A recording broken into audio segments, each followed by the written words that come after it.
Elver Mais, já de volta ao vivo para você. E olha, eles saíram de Santa Catarina rumo ao Alasca. Foram 163 dias de viagem sem carro de apoio, percorrendo cerca de 55 mil quilômetros sobre duas rodas, passando por 18 países e dezenas de cidades. Parece até loucura, né? Mas isso aconteceu sim. Eu já estou aqui com um dos grandes aventureiros. É o Edgar Traz Azevedo, também conhecido como Chico. Agora, Chico, além de você, mais duas pessoas foram junto nessa aventura, né? Isso, saíram aqui de Blumenau Osmar Becher e Alexandre Evangelista. Osmar Becher é de Balneário Camboriú e Alexandre Evangelista é de Florianópolis. Como é que surgiu essa ideia? Imagina, numa moto, ali até o Alasca, 163 dias, mais de 5 meses. Como isso aconteceu? Em 2003, a gente resolveu ir até Ushuaia, conhecer o início do mundo, vamos assim dizer. E lá tinha uma placa que dizia, né? Topo do mundo, Alasca. E aí a gente pensou, por que não ir até lá um dia? E resolvemos fazer isso. E daí vocês já tinham feito outras viagens similares, parecidas antes? Sim, América do Sul até o Equador, até o Peru, a gente conhece, assim, vamos dizer, com a palma da mão. O Peru a gente já foi 5 vezes. A América do Sul, entre Argentina, Chile, a gente viaja muito, pois tem muita coisa cultural, é um país, legal. É um Não, país claro, a experiência, mas é meio loucura mesmo. Assim, eu conheço várias pessoas aqui da nossa região que já fizeram essas expedições, vamos de moto até um país. Evandro Scussel é um exemplo disso, ele vai direto, vai viajando mais 1 mês, 2 meses, 5 meses. Não sei, você deve saber mais que eu. Acredito que é um dos únicos aqui da nossa região, né? Vocês. Indo de Harley, do Ushuaia ao Alasca e retornando, é o único brasileiro que fez isso. Caramba. E o Osmar Becher, junto comigo, somos os 2 únicos brasileiros de Harley a ir ao Alasca e voltarmos até aqui. Tem outros motociclistas com outros tipos de motos que já fizeram isso. Tá, no caso de Harley, tem que colocar... Existe aquela coisa de que Harley não vai aqui, não vai lá. Isso foi uma prova até para nós mesmos, né? Irmos e voltarmos e provarmos que tudo é possível. Se tem gente que vai de bicicleta, de carro de roda, de tudo quanto é gente, por que não ir? Não tem razão. E daí vocês iam comprando as roupas no meio do caminho, porque não pode levar muita bagagem, né? Como é que ia acontecendo? Quando a gente saiu daqui, saímos com uma bagagem muito grande. E na realidade, quanto menos bagagem, melhor. No fim, você precisa 2 camisas, 2 calças e um tênis e uma bota, mais nada. Você tem que aprender a lavar a camisa rapidamente ali e usar, porque a bagagem se torna um chega de volta, vai direto pro lixo. Mais ou menos isso. A gente montou um sistema, assim, que em vários lugares é programado, assim, tipo em Las Vegas. A minha esposa foi lá nos acompanhar e já levou umas camisas juntos. E essas camisas da expedição, a gente deixava nos lugares que passavam e isso ia criando um vínculo com as pessoas, entende? Entendi. A galera já ia curtindo também junto com a viagem de vocês. Ele falou da esposa. A esposa, ela tá nos nossos bastidores, junto com o filhão também. Ela não se aventurou em ir junto, não quis ir junto, já foi alguma vez junto com vocês? E como é que foi essa distância de vocês, tanto tempo separados? Ela já viajou de moto, inclusive ela pilota também, já tivemos a oportunidade de pilotarmos junto. Tem que gostar, tem que ser parceiro. Já tivemos a oportunidade de pilotarmos junto em Key West, nos Estados Unidos, que lá o perfil das estradas e dos motoristas é bem diferente, né? Agora, esse tempo dessa viagem tão grande assim, eu não aconselharia um casal, entende? Um motociclista que for casado. Ele teria que encontrar uma fórmula de mês em mês, a esposa ou ele voltar, porque realmente a saudade é muito forte, sabe? São quase 6 meses assim na estrada, se bem que hoje a gente tem o computador, tem o Skype, o Messenger, que a gente se conecta todo dia, mas falta aquele calor.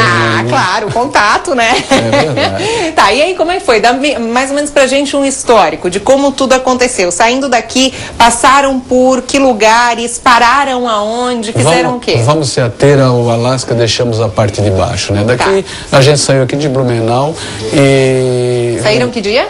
29 de maio. Fomos a Dionísio Cerqueira. Só uma coisa, chegaram quando?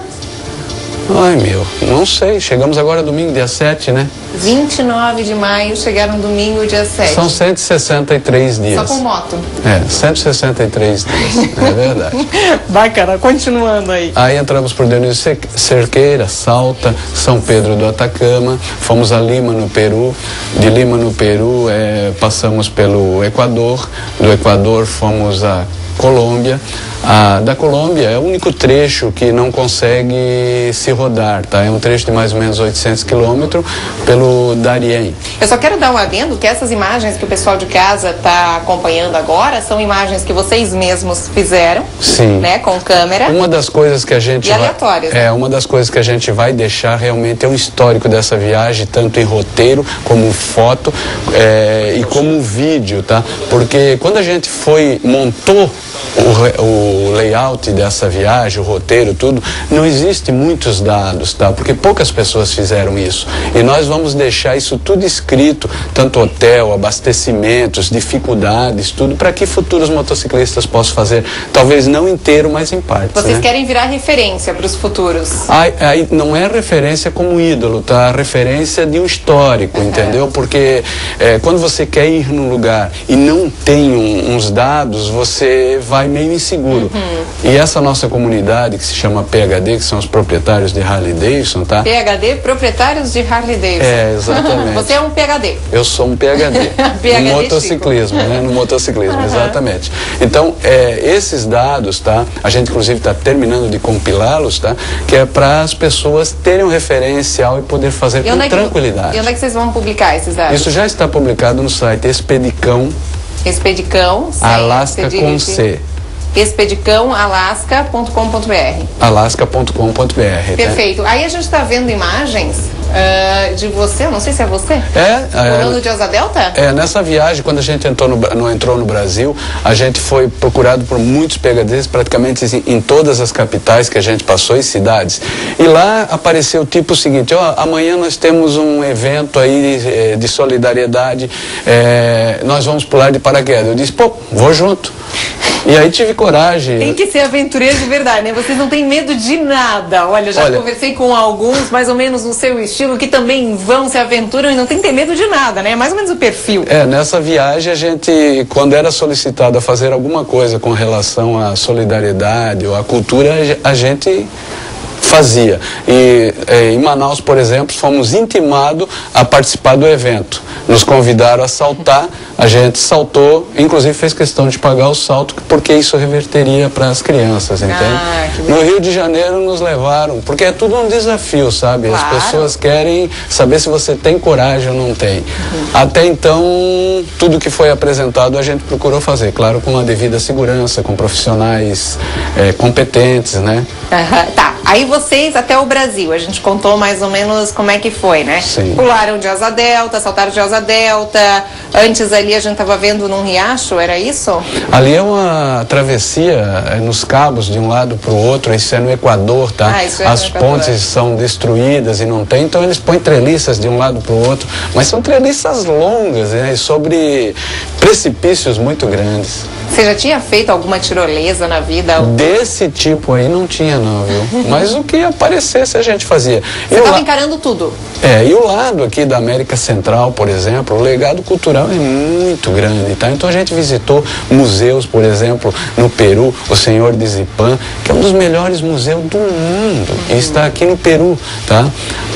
Na realidade, o México também, para você conhecer a cultura do México todo, assim, andando de motocicleta, você precisaria, olha, no mínimo um ano de tanta cultura que tem. É legal porque vai conhecendo de uma forma diferente do que se você fosse numa excursão, que daí já tem os locais pré-determinados. Ali e se você fosse de carro também, porque a motocicleta, a pessoa quando vê a motocicleta, ela se agarra contigo, ela quer te ajudar, tu tá entendendo? Passa assim um sentido de que a pessoa tá meio frágil, entendeu?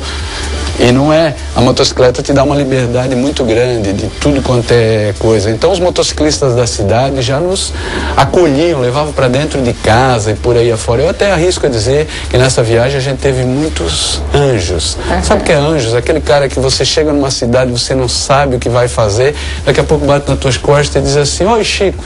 E isso aconteceu em vários países, tá? Porque acompanhavam pelo site. A gente reclama à toa, né, às vezes. Eu acho o seguinte, a pessoa que reclama, ela tem que de manhã cedo, quando ela acordar e dizer, ela se perguntar, eu estou viva, e olhar para o lado, a tristeza que existe por aí. Olha que exemplo, que bacana essa iniciativa sua. Muito